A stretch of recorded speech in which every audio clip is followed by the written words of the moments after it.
There's nothing more American than PBS. It's a safe place where kids learn and grow, and where grown-ups are informed, entertained, and inspired. PBS is one of America's greatest resources for 50 years strong, and PBS needs your help to keep going for another 50. We will have done a great service for our future. Visit Protect My Public Media to learn more, because there's nothing more American than PBS. Welcome to the News Hour.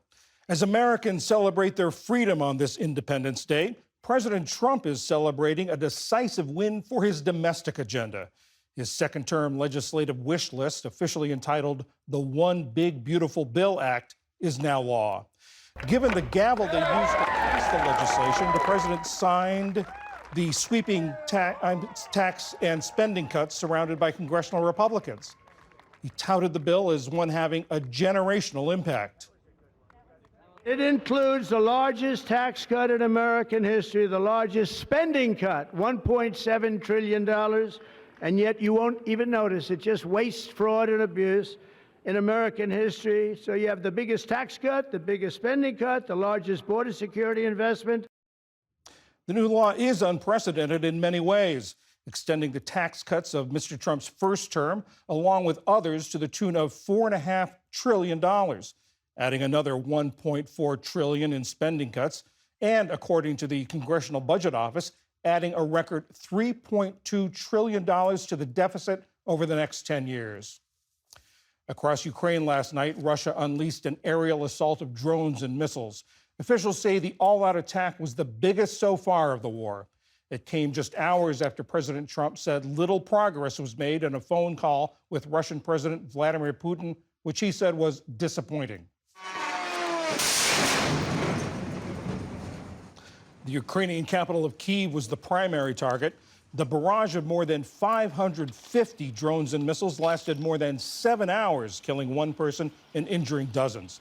Ukrainian leaders called it a brutal, sleepless night. Daybreak revealed scenes of destruction, with the air still heavy with smoke. Something was flying every minute. The drones were descending, and then bang, bang. Then we realized that our building had been hit. Everything is covered in soot now. It's difficult to breathe. Ukrainian President Volodymyr Zelensky said he had a fruitful call with President Trump hours after the attack. The two talked about ways to help Ukraine improve its air defenses after the United States recently paused some weapons deliveries. In Gaza, at least 35 Palestinians were killed in another day of Israel's relentless military campaign against Hamas. Israeli airstrikes claimed more than a dozen lives, while hospital officials said about 20 others were fatally shot as they waited for humanitarian aid convoys. Today, the UN said that in the span of a month, it's recorded the deaths of more than 600 Palestinians trying to get aid. UN officials called for an independent investigation. It is clear that the Israeli military has shelled and shot at Palestinians trying to reach the distribution points. How many killings, who is responsible for that? We need an investigation. We need access, we need an independent inquiry, and we need accountability for these killings.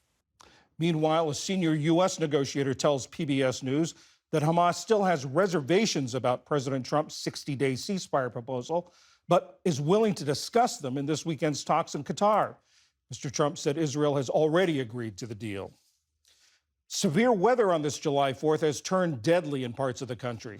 Texas Lieutenant Governor Dan Patrick said at least 6 people are dead in Kerr County, and more than 20 others are still missing, some of them children, after close to 10 inches of rain caused flash floods along the Guadalupe River. Meteorologists say the water rose 22 feet in just 2 hours. Meanwhile, in New Jersey, at least 3 people are dead after intense thunderstorms last night. The deaths were the result of toppled trees. The city of Plainfield declared a state of emergency and canceled its 4th of July festivities. Meanwhile, parts of Europe are dealing with a different set of difficult conditions.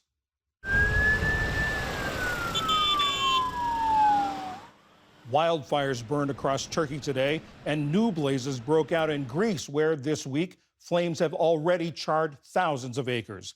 And a record-breaking heat wave is lingering over much of the continent.